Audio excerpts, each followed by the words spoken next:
Full and uncut versions available on Patreon. Check in the description below. Greetings once again, pirates on the high seas. Duuz-Diz-Din, back with more One Piece, where previously we saw the events that transpired after Bonney had seen Kuma's memories, where she apologized to Vegapunk for not knowing the full story, but Vegapunk understood, as, well, he didn't really tell her, and he understood her anger. But the greatest thing that Vegapunk could give to Bonney was the 10th birthday present, 2 years late, but still filled with love from her father Kuma. Unfortunately, as we see later on, Bonney is now in the clutches of Saint Saturn, with her abilities unable to work on him because of the fact that her abilities tie into possibilities, what could be or could have been. And as she gets older, it becomes lesser as she starts to understand the real world. Saturn even reveals that it was him who gave Bonney her devil fruit abilities, as he kind of injected her with a formula made of the devil fruit ability, made of the devil fruit, I should say, even giving her mother Ginny the sapphire scales that ultimately ended her life and led to Kuma making the deal. A bit of hypocrisy that Vegapunk calls out as well. This sends Bonney spiraling into despair, with Sanji, Frankie, Atlas, and Vegapunk unable to move because of Saturn's abilities. But who should show up in the nick of time? Bartholomew Kuma, who despite just receiving several injuries, manages to hockey up for the first time that we really know of, and also for the first time using his own fists to deliver a much-deserved punch to Saint Saturn, as most times we've ever seen him strike anyone was using his paw abilities, creating a kind of encompassment of air. So, he mostly used air pressure and stuff like that to strike others.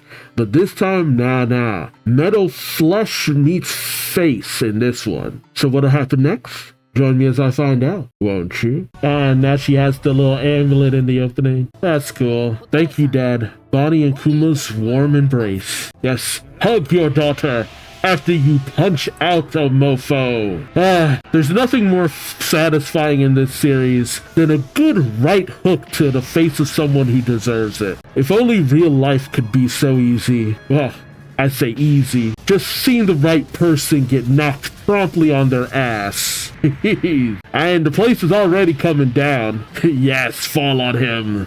Yes. Damn right Kuma did this. And the fact that he could still muster up hockey. Shit, the fact that he could still bleed. Yeah, he punched a celestial dragon. More specifically, one of the 5 elders. Shoot. You know what? I don't even know. But wouldn't Kuma end up with another bounty after all of this? I wonder. A mere slave. An unprecedented atrocity. And I hope we do it again! Multiple times after this! And rescue Saturn, all you lowly peons who will probably be killed the moment you look upon him. Oh, yeah, moving again. Bonney's only hurt emotionally. Yeah, get Bonney and GTDFO. As usual, just need to get out of here. Oh, he senses something. Yeah. And of course, Vegapunk would be in disbelief. The only thing he cares about, the only thing any part of him could still care about. I love Frankie's face. Because Frankie would probably understand the most that the line between being a man and a machine, and it honestly doesn't mean anything. I mean, shoot, even what it means to be a person anymore doesn't mean anything. With what we've seen from the Mary, and make Kuma as much of a thing as you want, and yet he still possesses his soul. Because soul and will, we've seen it time and time again, it goes beyond just being a person. Despite everything, he is still Bartholomew Kuma. Oh, oof. Yeah, me too, Frankie. Me too. Oof. Oh, goddamn. Didn't install the He didn't install the self-destruct. And he knew that they'd try something as soon as they had the chance. But he still did take away Kuma's free will. Yeah, he very well should be, by all accounts, no more. He made it so that Kuma wouldn't even be able to move or do anything, that he should have just been inoperable, and to have actually made it here. And the fact that he even knew to come here, like, it goes beyond the pale of understanding. The Buccaneers once, and to this day, I still have no idea what he was about to say. Then you got Kizaru and Sentomaru tied up. I love that smile. Yeah, where is Straw Hat? Yeah, Kuma's in rough shape, though. God, seeing all of his memories, too, both the good and the bad. Man, she got to experience one of the few things that most kids never get to see. And that's how the ups and downs of your parents' life. You never really get to understand that until you're much older than Bonney, and that's also the tragedy of Bonney. She has had to grow up a lot faster than she probably should have been made to. She's a lot like Momonosuke in a lot of ways. What does it mean that Buccaneers carry the blood of giants? And I wonder, what made a celestial dragon even go after Ginny? Was it just a whim, or was there more to it? Did they know what Ginny had done? Aw. And we just speed running it through all the memories. And of course, gotta have that Nika dance in there. Fishman Island when she turns 19. You know, it's funny too, on the picture of making sure that you know that he made it into the sail. Aw. It's too wholesome. But you see a lot of the mindset that Luffy has in Bonney. Pizza. And I love a good pizza with some ooey gooey cheese. And then the last time they saw each other, well, they interacted, I should say. Thank you, Bonney, for being born. And Bonney gets to understand how significant it is that Kuma said that to her. Oh, dang.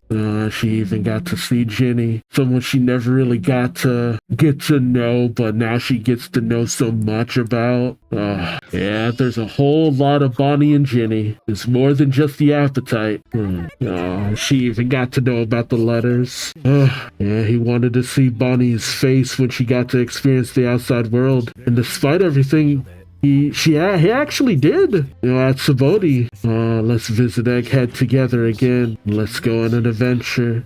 The various islands he's been to, that he sent the Straw Hats to. The kindest and coolest person in the world. Yeah, leave that old bastard buried. Screw that guy. I get it, the Marines are just doing their jobs, but all this effort to save someone who doesn't even deserve it, or will even appreciate it. Jesus. And just think about how many people are probably gonna die from this. God damn, Saint Saturn. It's gonna take a lot more than that to kill him. Not saying that Kuma's hit wasn't powerful. Jesus. And it did a lot of damage. Even took off one of his arms. Like, my God. Hey, Vegapunk, what's up with this? I love how nonchalant he is about this. Was this you? I mean, it looks like it, but I'm gonna be real. It's the power of love. See, I love that Saturn just immediately accepts. He's just like, human bullshit. Just like, it's that human thing. Don't you just hate a boss that just never seems to take any real damage from your hits? And then he's back to normal, like it never even happened. I've got no more use for you people. Oh boy. Come on, Sanji. There we go. Oh, Frankie going in too. Kizaru acknowledging. It's just like, you guys have actually in fact, grown a lot stronger. Oh, nice hit. Go to hell. Show me how much you've grown. He's not moving anymore. Yeah, I wonder if he'll ever move again, honestly. Time of recording, I have no idea what the deal with Kuma is.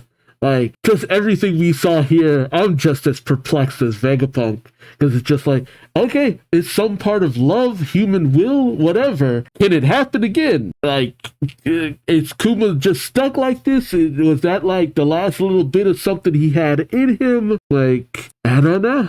I really don't know.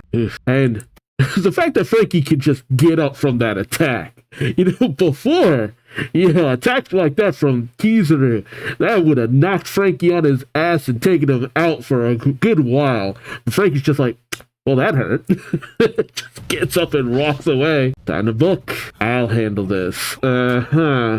See, the fact that they actually listened, I get it to a certain degree. It's just like the mission right now is to protect Bonney and Kuma, but still. Yeah, he doesn't really care about Bonney and Kuma anymore. At the end of the day, their objective is in sight. Yeah, a whole lot of important players. Seriously, that's just Egghead in a nutshell. We have way too many important people on this island right now. It's getting kind of crazy. And yet, it'll get even more crazy. Yep, here comes the guilt trip. Yeah, we danced, we laughed, we ate.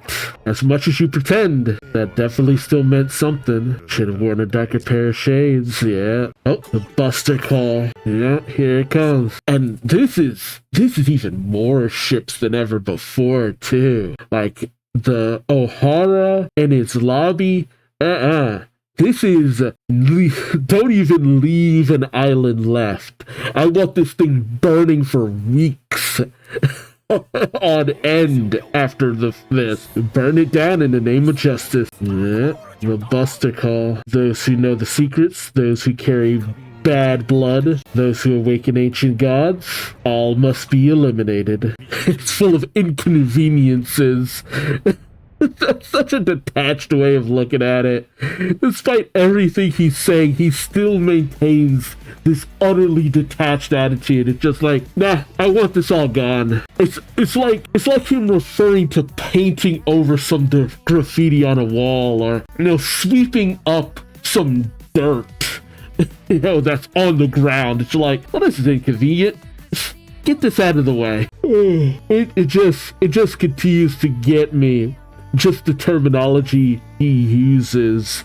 And that goes a lot to the translations and stuff, because, my god, just at every turn he sounds like more and more of a bastard. But that moment between Bonney and Kuma was nice. And, I don't know what happens in the future, but I do hope that in some way, shape, or form, Kuma can come back. Even if just a little bit.